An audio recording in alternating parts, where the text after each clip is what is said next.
necessarily, but it also depends on what we're talking about. And so it's definitely a conversation in terms of opening up discussion. For me, race is always going to trump everything else in my world. So I'm going to assume as a Black woman, I'm just going to put myself at the top and I'm going to advocate for that, because in most spaces, I'm not given an opportunity to speak. But again, the purpose of creating the progressive stacking order is it's an opportunity to engage with folks. Are there any questions before we move on? And if so, if you want to unmute yourself for folks who are here in the space with me versus folks who want to put something in the chat, feel free to do.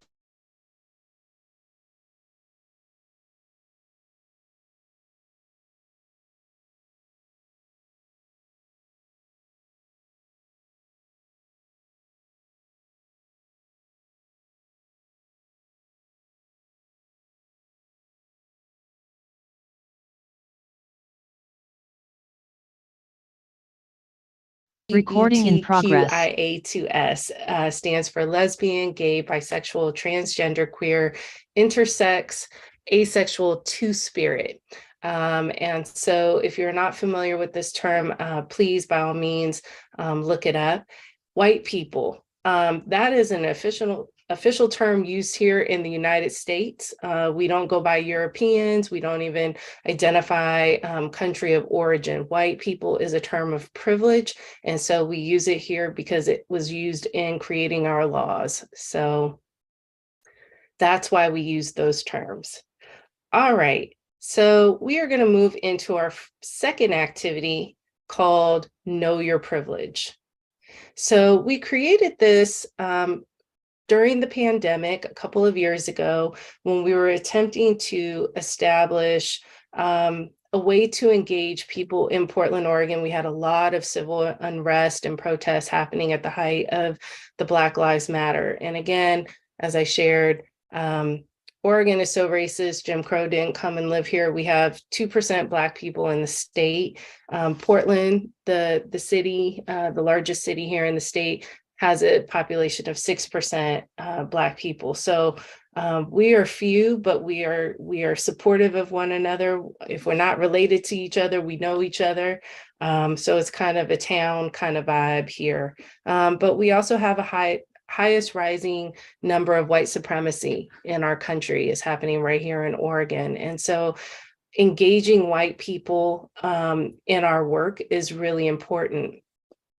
Part of why we're here at this conference is because Portland is also referred to as Silicon Forest. So in the tech industry, I know you all are aware of Silicon Valley in California, where a lot of the major tech companies are. They have moved up to Oregon, our state where we live, and we actually have a very large number of folks from the continent who have been recruited to work at these companies. And so as Africa becomes the next place for technological growth and advancement and wealth creation, we felt it was really important to have an opportunity to share with you our experience of what white supremacy and colonization looks like in the tech industry and how you all can get ahead of it in terms of building relationships with the United States, with Europe, and other folks around the world, because the reality is anti-Blackness exists throughout the diaspora.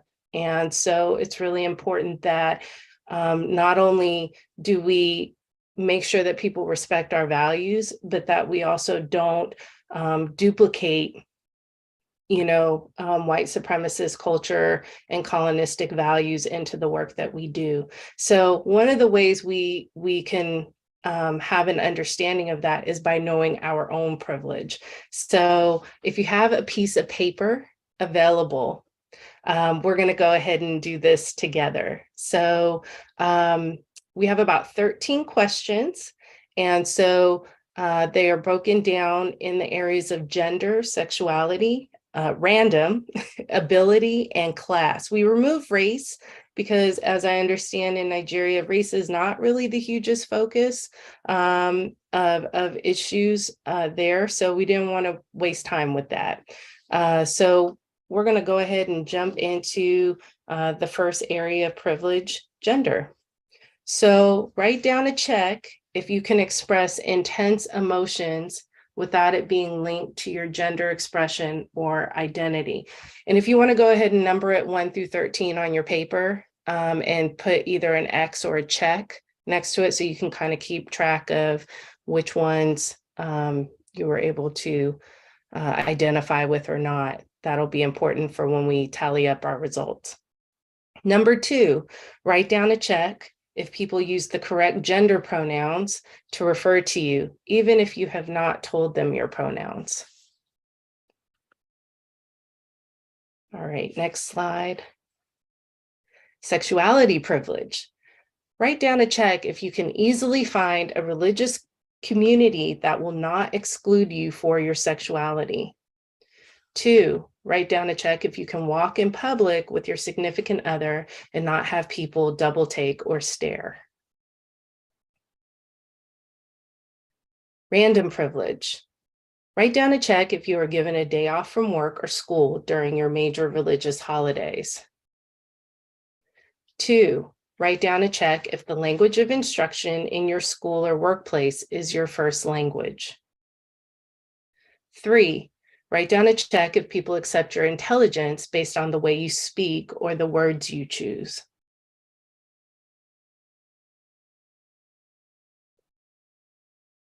Next slide. Ability privilege. Write down a check if the resources that are provided to everyone allow you to fully participate without having to ask for additional accommodations. Write down a check if you are comfortable using academic language and are not questioned when you use it.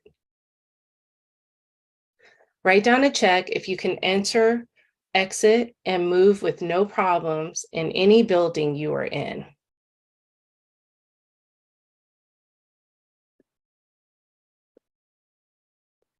Class privilege.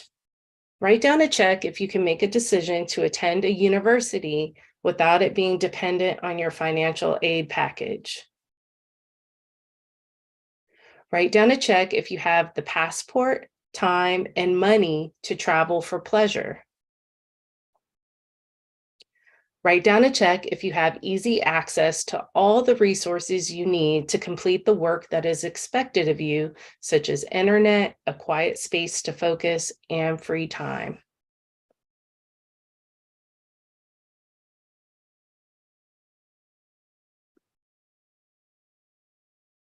All right, so last slide, what was your total privilege?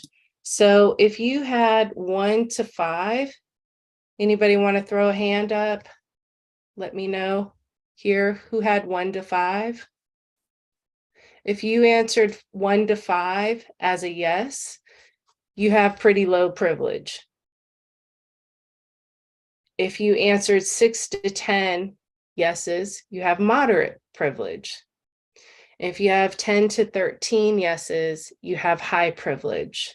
So again, we took race out as a factor, right?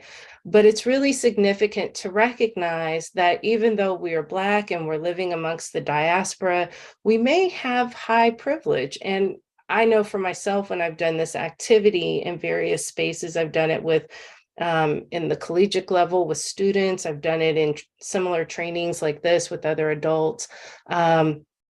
It's interesting that when you think that you're adding white people into it, you assume they're going to have a lot of privilege. And it's always a little shocking to everyone present when you kind of break down these other factors and begin to realize, maybe I actually have a little more privilege than I was aware of. So with this understanding and also understanding the progressive stacking order, I'm going to give you a few minutes to, if you're here in the virtual space, if you'd like to turn on your camera as well as your microphone and share your thoughts about what we've learned so far and what you think about your own privilege, or if you'd like to put it in the chat. If you're there in the in-person space, I'd like you to turn to those people that you already introduced yourself to, and I'm going to give you about 5 minutes to go ahead and talk about what you think about this privilege that you realize that you have. All right. Would anybody like to share here in the space?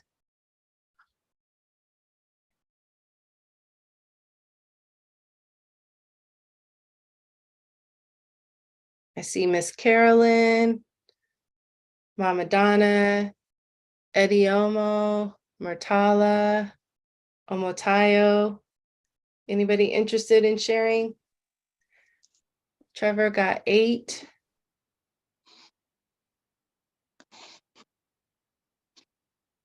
This is Mama Donna, and I got 8. I think it's interesting. Some of the things that I probably would have checked when I was younger, now that I am older, I am question less about my intelligence and things like that. I think that happens because of my age, my gray hair, and the look that's on my face, as opposed to when I was younger, there was constant challenge on that.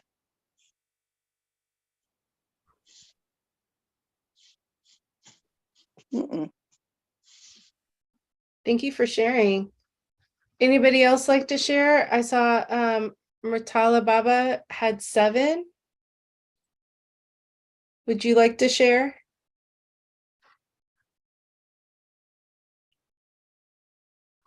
You'd have to unmute yourself.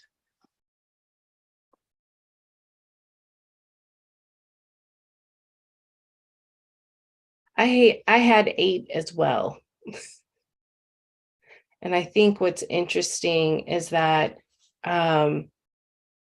as I get older as well, listening to Mama Donna, you know, I notice I actually feel smarter. I have more education. And so I find that my confidence and my ability to express myself and to be in academic spaces or spaces where high level ideas are being shared, I feel more confident with that. Similarly, I have physical issues. I have herniated discs and have been in car accidents. And so I find that and then also having a concussion, those kind of things kind of tilt the scale differently for me in terms of my ability to participate and feeling like I have to advocate for myself in spaces.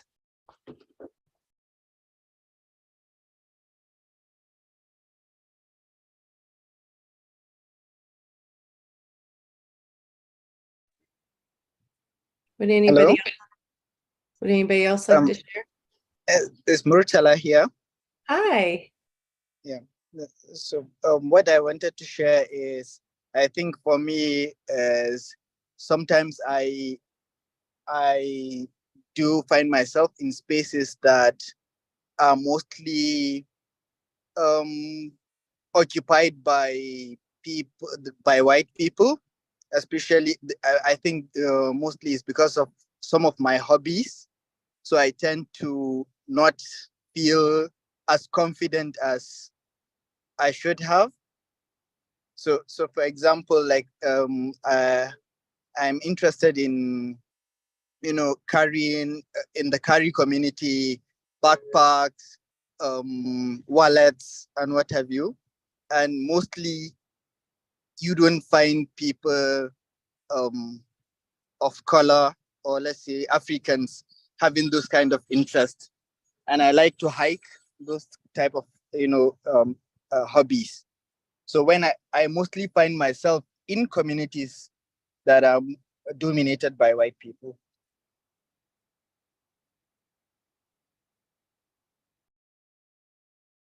Excellent. Trevor, I'm going to come out of the shared screen just so we can look at each other since we're having a conversation.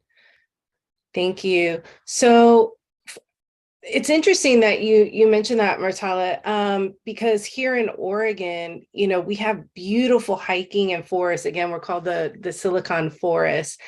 And I would love to hike. I have fear around hiking. When I think about getting and not from the forest, and the trees and the animals, but from crazy white people. And so, and that's something I'm trying to get over, when we think about being women in the outdoors. I've had girlfriends, friends who say, oh, I'm going to go on a solo backpacking trip. And I'm like, with who? You got a gun? You got pepper spray? What, a knife? What do you mean you're going out there by yourself overnight? And generally these are white women friends. I do know some Black women friends who do this as well. They're also really skilled, and I admire that. But I definitely find that it is something that is not really done in our culture, and I think for good reason. If especially I can speak to here in the States, typically there's been a lot of violence enacted against us in the woods, and so reestablishing a relationship with nature is so important. But I think just generationally, historically, we have some very real hangups, and I think recognizing that oftentimes in order to get involved in those things, we probably are interfacing with a lot more white folks or people that don't look like us. And that kind of creates some interesting dynamics within our friends and family who are kind of like, why are you hanging with all these white people doing white people stuff? Or, white folks conversely asking us a lot of questions as Black people, and so I actually have an activity that incorporates that in just a minute. But Myrtala, thank you so much for sharing. Was there anything else that you'd like to add?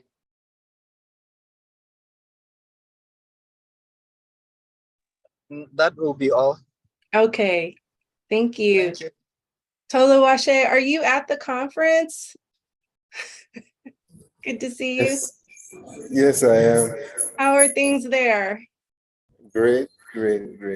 What are people saying? What's the conversations that are taking place over there? Most people here are Black and Nigerian, very Nigerian. What? So there's not much difference. But in terms of the privilege activity, because we took out race factors. So did everybody identify the same, differently?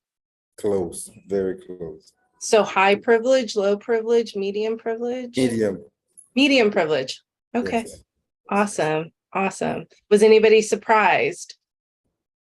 Yeah, a few. Okay, good. I love to hear it. All right.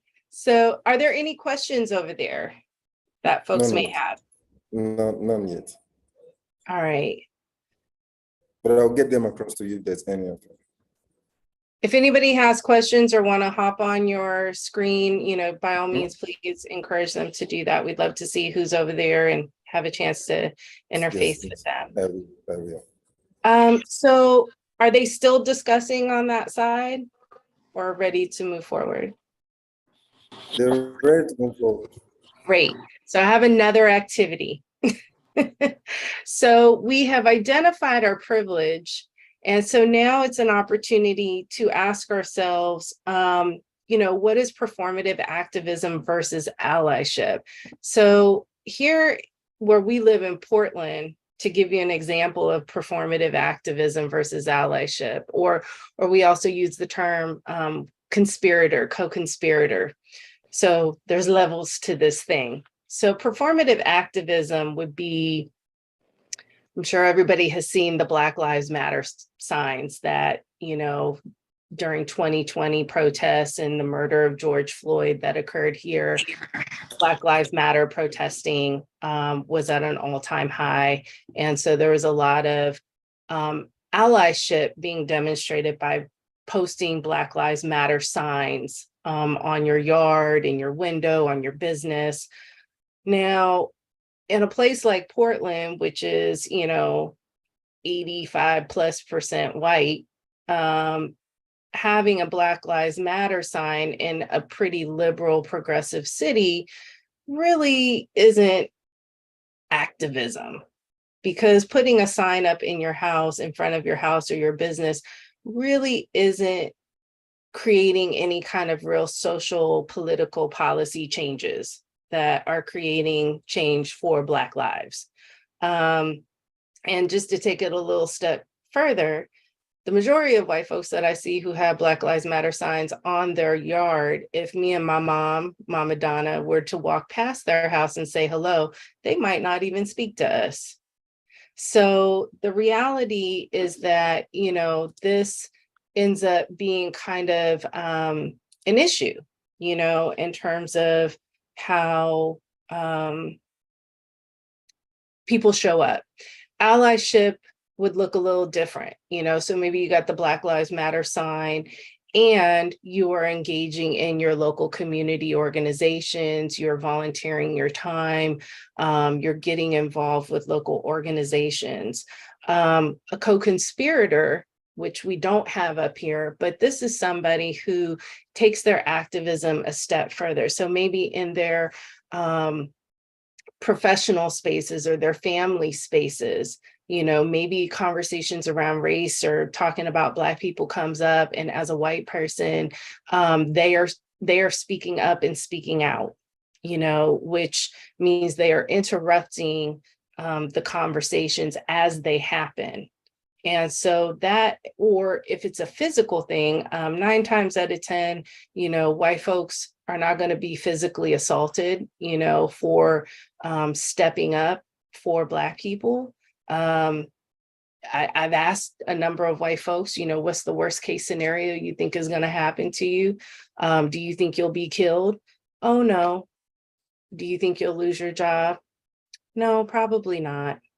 Okay, so really the risk factor of doing so is very low compared to Black people who are being killed, who are losing their jobs and housing just for being Black. So again, we want co-conspirators. We want people who are going to be activated, but sometimes you got to step a toe in the water before putting your whole body in. So we're going to go through this activity of looking at, is this performative activism versus allyship? So you're going to first look at question 1 by asking yourself, is this performative activism or genuine allyship? 2, performative activism is the bad thing, just to be clear. We don't want that. It's not helpful. Question 2, why did you come to that conclusion? And then question 3, what could be done to improve the situation? So I'm going to give about 5 minutes for each of the 3 questions scenarios that I have. So for the folks who are there in the in-person, I want you all to kind of turn to each other and have a conversation about these scenarios. And for us in the virtual space, we will have a conversation amongst ourselves. All right, we'll go ahead and advance to the next slide. Scenario 1, you are scrolling through social media and come across a really informative resource about a controversial local issue. You think some of your followers might find it helpful, so you decide to share it. Is this performative activism or is this genuine allyship? And why? Anybody here in the virtual space with me like to take a guess?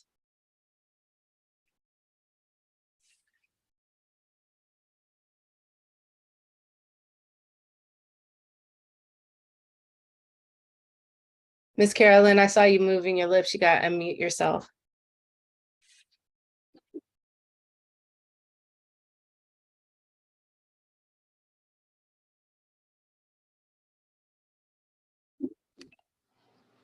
There you go. Hello there. Hello.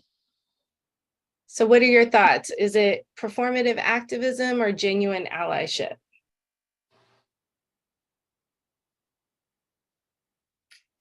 Personally, I don't think it's performative. I don't think it's genuine because we're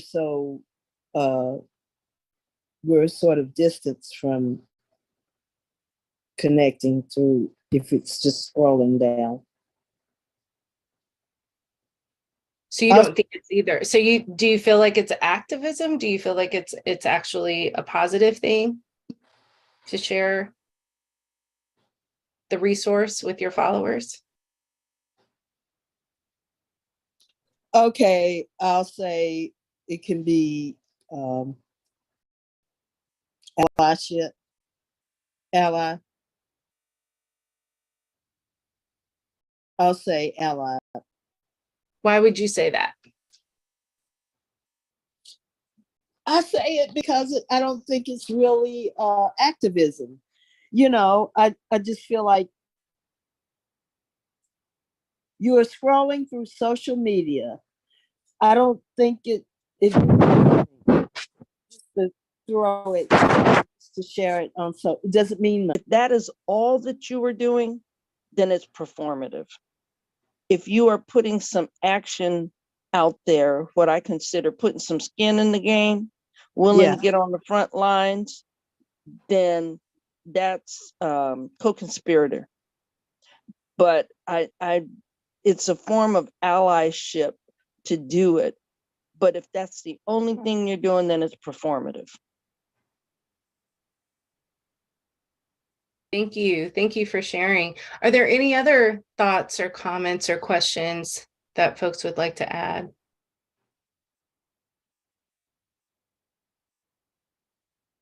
Well, the response that I have when we created this is that, yeah, it's performative activism if there's no direct action taken with posting the resource. So again, I think like we discussed, you know, sometimes in social media, this is a really great way to help get the word out and educate people. And especially if you are a resource to your friends, your family, if you have a large social media following and you put something out there, this is a great way to get people activated in a cause or an issue. But it's not enough just to say, did you know? You have to also make the ask for how you want people to take action. And so really having those following steps of giving direct action, not just for people, but for you too. So, you know, doing race talks is one way we do our direct action in community, but it doesn't just stop with that, you know, supporting other organizations, donating money, donating time, services, writing to your local government people to advocate for changes, you know, testifying. There's a lot of ways to get involved, changing your actions and behaviors in your workspaces, in your family spaces. Those seem like low level kinds of changes, but here's the thing. If you have, so for me as an example, I have a white family. And so when we talk about white supremacy, I know there's racism in my family. And I could throw up my hands and say, you know, my white family members, I can't tolerate them. But the reality is they're out here dealing with other folks of color and probably being equally obnoxious and harmful. And so the reality is some of my activism is informing them not only about the behaviors of white supremacist culture, but also how it impacts me personally. And having these really uncomfortable conversations with them to let them know how I feel and how I experience it when it happens to me in other spaces. And so creating that dialogue and that awareness hopefully helps to shift their behavior when they go in to other spaces with other people. So again, it might seem like low-level activism and allyship, having conversations, but again, this is the first step, you know, changing people's hearts and minds, changes their behaviors, changes the world we live in. All right, next scenario. Great conversation. You are working on a group project with some peers, colleagues. One of your group members, a woman named Ayodele, brings up an idea, but the group leader, a man, changes the subject. You say, actually, I think that was a really great idea, Ayodele. Could you tell us a little more about it? Is this performative activism or is this allyship? And why? Allyship. Tell me more, Miss Carolyn. Oh gosh, I don't like it. Okay. Because you're trying to find out more information and get like what she says, Actually, I think that's really a great idea, Adelaide. Can you tell me more about it? That's showing some interest and, you know, asking for more engagement on it, the subject of what's happening with the project. Well, and as we apply this, because the conference we're at here today is Africa Next, which is a tech conference, we know definitively there are not a lot of women in technology, especially in the management spaces, in the creativity spaces. And so a lot of times as women, as non-binary folks, trans folks in these spaces, the reality is cis men, white folks tend to dominate the conversation. And so when we look at, you know, somebody who is marginalized, looking at that progressive stacking order, this is a great tool to be able to incorporate when something like this comes in, or to even prevent someone being marginalized. One of the other scenarios that happens in this situation when somebody like Ayodele would present an idea is Ayodele would be ignored sharing her idea, but then say a man would come right behind her. No one would say anything when she brought it up or suggested it.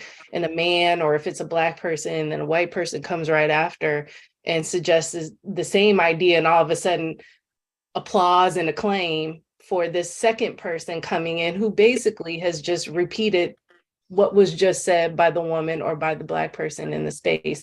And so this is what we're talking about. You know, if you were the person sitting there witnessing this happen, by you speaking up on behalf of that person who presented the original idea, is this performative or is this allyship?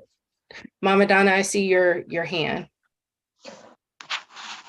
It's allyship, and it's also what was the one co-conspirator? Co-conspirator, because you're doing it in a work setting, it can have real consequences. And I think that by commenting, oh, Ayodele, that was a great idea, will you explain further? What you essentially said to the person who interrupted and ignored her was, you're an anal canal, pardon the French. And therefore, you know, shut up. That's the essence of what you're saying. When a male brings up, when a female brings up an idea and then a male follows it up, what's a great way to bring that out is to follow up what the person said and say, you know, Joe, that's a really great idea. I think that's so good. You know, that's what I really just said a minute ago when she mentioned blah, blah, blah. So you're reinforcing and pointing out, without saying it, you're ignoring the women in the room. You're being rude and taking ideas that are other people's ideas and making them your own. Absolutely, I would agree. What we have listed here is that, yes, this is genuine allyship, but to be more definitive, it would be important to identify why, you know, the activity of interrupting was necessary. That essentially ignoring Ayodele as a woman, say for instance, Ayodele is the only woman in the space. It could be all Black people. And it was a man who interjected and said, no, I think it's a great idea. And furthermore, I think we need to give more space for Ayodele as the only female voice in this conversation. I have a great tool called progressive stacking order. Let me tell you about it. This is how we segue into these conversations in our work environments to ensure that we are giving an appropriate space for people to share their ideas. Same if you're dealing with white folks. You know, cis white man who is here in the space, I know you have really wonderful ideas, but we have 5 Black folks and people of color and Indigenous folks and women and non-binary and trans folks here. And, you know, honestly, we'd really like to center the marginalized voices before we center a cis white male voice. Would you be open to that? Can I share this with you? Here is a process we learned at this Race Talks conference. By the way, we got a Race Talks IQ quiz you can take and see how comfortable you are stepping into this. So there's all kinds of ways you can work these tools into the conversation as you're talking with people. All right, last scenario. You have been educating yourself about queer identity and homophobia recently, but there is one concept you would like more information about. You message your queer friend who has not formally told you that they are queer, but you think they are, so you contact them because you believe they can help you better understand. Is this performative activism or genuine allyship, and why?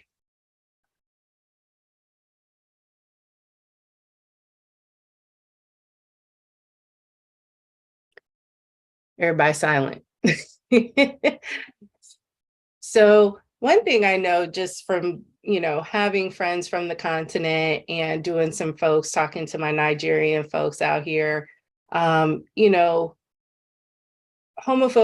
is still very prevalent on the continent, and definitely having the awareness that, it can get you killed. It's against the law in some places. And so it's not as open and acceptable as it may be here in, say, Portland, or in the United States.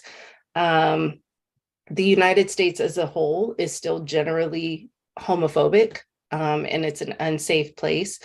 I would definitely say that queer Black folks experience racism before they experience homophobia, but trans Black women are still the highest murdered group of people in the world. So, this question was very intentional in recognizing that homophobia is still very prevalent amongst Black folks throughout the Black diaspora. And so it's something that, as we try to get more comfortable creating space and awareness of each other, how do you step into this conversation about educating yourself and engaging someone who you think might be queer? Are you unintentionally outing them because maybe they have told you or hinted? Maybe they want to come out, haven't figured out if you're a safe person to do it with. Maybe you're making assumptions about their mannerisms and demeanor, and they actually are not queer, but because the way they move and express themselves, there might be an assumption there. So, Ms. Carolyn, I see you unmuted yourself. Do you have some thoughts? Yes, I did have some thoughts. I'm having a struggle trying to read the screen, so bear with me. I can repeat it if you'd like. Could you please? Thank you. Yes, ma'am. You have been educating yourself about queer identity and homophobia recently, but there is one concept you would like more information about. You message your queer friend who has not formally told you they are queer, but you think they are, so you contact them because you believe they can help you better understand. Okay, I personally, I think that's rude because Tell me more. You message your queer friend who has not formally told you they are queer, but you think they are. So you contact them because you believe they can help you better understand. Mm-hmm. Okay, they're making assumptions, and I think this is rude. They haven't told you that. And so I'm reading a whole lot in this situation here. But Miss Carolyn, they just trying to educate themselves. They just really trying to understand, and they figure, hey, I got this one friend, I can just call them. But they don't know if they're queer or not. I'm just I'm just stating my opinion. The question that you wanted to, answer was, is this allyship or performative? Yes, ma'am. What do you think it is? Absolutely rude, if you ask me. It's not even performative at this point. It's just rude. they're making assumptions on somebody else's sexuality, and then you want to use them for their own benefit to help them. Yeah. Am I reading this wrong? No, ma'am. I think you're reading it very accurately. This scenario was originally posed from the frame of reference where your friend is Black, and it was the Black Lives Matter height of protests, and you want to, educate yourself. And so you're reaching out and want to ask them some questions. And so, in 2020, I think me and everyone I know who engages in diversity, equity, inclusion, race-centered work was exhausted hearing from their white friends and family members. Hey, I just have a question. Is it okay to post this? Hey, and what we did in our community is we started saying, I do this for a living. You are welcome to pay my consultation rate. If you have some questions for me about what you think you should do because you are asking for my professional advice. And that's basically the answer. This is definitely a performative activism. You're performing in your interests. Google is free. If you want to educate yourself on something, on any topic, you can Google it and find out and look up a host of articles. It will take you to social media influencers and professors and educators and books and resources. And so I think that is the best way to educate. But if you are going to approach someone, I think to avoid the rudeness is to say, hey, I'm interested in this topic. Would it be okay to talk to you about it? Do you have capacity? And I think definitely with white folks, if you're, as Black folks, we need to let our white folks in our lives know, hey, listen, when you approach me with this, check in with me, see if I have capacity to even have this conversation with you. I'm emotionally exhausted. I don't have space for white folks right now. So, and I have to say it to my white family members. I love you, but I cannot have this conversation with you. Let's check back. But again, because I have white family members, I'm probably going to be more inclined to want to engage them in this conversation so they don't go out and do rude stuff to unknowing Black folks that they aren't related to. So that is just me feeling like that is my responsibility in terms of educating my white family members to be better in the world. So that is the role I take on. Okay, thank you. Absolutely. Thank you for your wonderful response. I thought it was perfect. So at this point, we are just about at the end of our program here. And so if you would like to stay connected with us, on the next slide, Trevor, we have a QR code. We do professional consulting. And so if you are with an organization or a school or anything that would be interested in learning how to incorporate these tools or resources, or even engaging in a particular conversation in your workplace on a particular issue, we do this work. So this is how you can reach us, and you can use the QR code. It takes you to our business services. We actually have a business IQ quiz to see if your organization is where they land. Often we are contacted by organizations who say, oh, we've already had all these trainings. We know how to do XYZ. We just want you to come in and help us with this thing. And we created this quiz because it is a great tool to let businesses realize, all those trainings you did, you're still not as far along as you think you are. And so, no, we can't necessarily start you here. We need to actually start you back here. We can get you here, but we need to start you back here because you're not ready for prime time yet. We also have some recommended reading. Post-traumatic slave syndrome is written by Dr. Joy DeGruy, who is a local professor from PSU, Portland State University, and an amazing, amazing book. I used to teach this book to my high school students And it's talking about the cellular effects and trauma of slavery had on Black people throughout the diaspora. And so I think within the continent, the impact of slavery is not the same as it is for us as Black folks here in the States.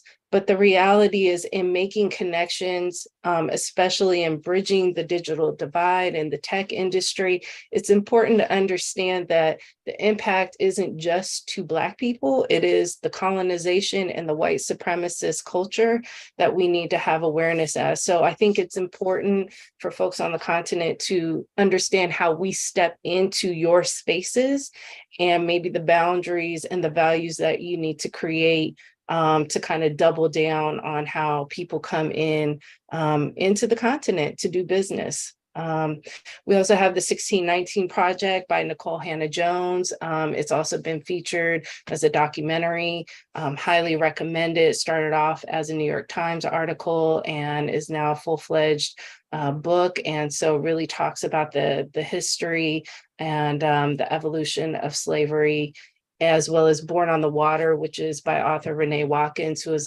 these are all Black women authors, American authors as well. Renee Watkins is a local Portland author. Born on the Water is the child book version of the 1619 Project. So highly recommend those. And we have a partnership on our website with Third Eye Books. If you want to order from them, they're a local Black-owned bookstore that carries these books and can order them and send them to you. And then finally, we have a QR code for our evaluation. We'd love to get your feedback on what your experience was like here today. And just to kind of give you an example, you know, I'd like to share a little bit about myself, but I always want to make sure that, you know, I'm in friendly space before I do it. So I'll leave you kind of with this last kind of anecdotal story about how these tools work in my own personal life. So before my doctor told me I couldn't travel because my concussion was kind of creating some physical impact for me, and because my plan was to hop the plane and come on over and be in the conference in person. I told my white dad, bless his heart, that, you know, I was coming to Nigeria and I was very excited. And so he said, okay, you know, and we talk every Sunday on FaceTime. He lives in California. And he said, you know, Shana, I did some research on Nigeria, and, you know, the State Department, the US State Department says, you know, it's a level 4, you know, and that's a high danger. And I'm very concerned about your safety because, you know, when you go there, you know, they have, you know, they have police issues, you know, you have to pay the police. And I said, okay, Dad, all right, got to pay the police. Okay. Yeah, you know, and rape, there's not a lot of laws protecting women if they're raped. Okay. Yeah, that sounds serious. Yeah, and they have landmines you could step on, and people are blown up weekly. And, you know, and I said, well, Dad, you know, listen, I really appreciate the research you did. Okay. Because again, I'm assuming positive intent, right? We're going to use our ground rules, assuming positive intent. My father wants me to be safe. I said, but respectfully, Dad, you know, those State Department rules, that's for people who look like you when you travel internationally. And so it's really prefacing the safety, not just of Americans, but more specifically white Americans when they're traveling. And so I am not white when I travel. That is not my lived experience. Also, you know, we don't have landmines here in the United States, but we have gun violence, and people get randomly shot and killed every day, all day. So honestly, landmines sound like a step up in safety for me if I'm traveling. Also, our rape experience here, Black women, women in general, probably 1% of all rapes are reported. A fraction of that is actually prosecuted. So it sounds about the same. I got to be aware and safe no matter where I go as a woman and as a Black woman.